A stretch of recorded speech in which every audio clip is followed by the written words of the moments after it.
सहेलियों की जल यात्रा एक प्रेरणादायक पहल। जल संरक्षण और संवर्धन के लिए अनूठी पहल।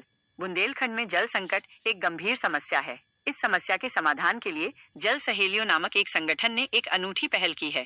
संगठन की महिलाएं जल संरक्षण और संवर्धन के बारे में जागरूकता फैलाने के लिए 300 किलोमीटर की पदयात्रा कर रही हैं। इस यात्रा का नाम जल सहेलियों की जल यात्रा रखा गया है।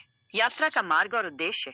यह यात्रा ओरछा से शुरू होकर जटाशंकर धाम तक बुंदेलखंड के 5 जिलों से होकर गुजर रही है। यात्रा का मुख्य उद्देश्य जल संरक्षण, जल पुनः उपयोग के उपायों और जल स्रोतों के पुनरुद्धार के बारे में लोगों को जागरूक करना है। पूर्व विधायक डॉक्टर शिशुपाल यादव ने किया स्वागत।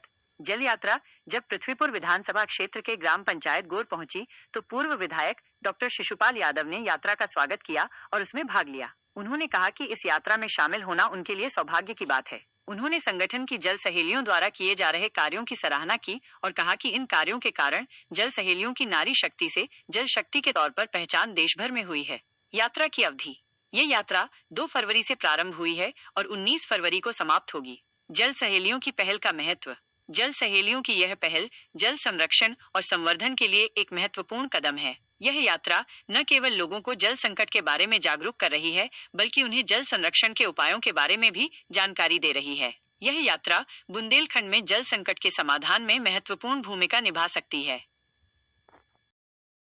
जल यात्रा तो यही जल यात्रा के साथ साथ एक तीर्थ यात्रा है और एक प्रकार से जल आंदोलन है, जो कि हमारे बुंदेलखंड में विशेष रूप से मध्य पूज्य प्रदेश है पानी की कमी का एहसास किया जा रहा है। और जब पानी कम होगा तो जीवन संभव नहीं होगा।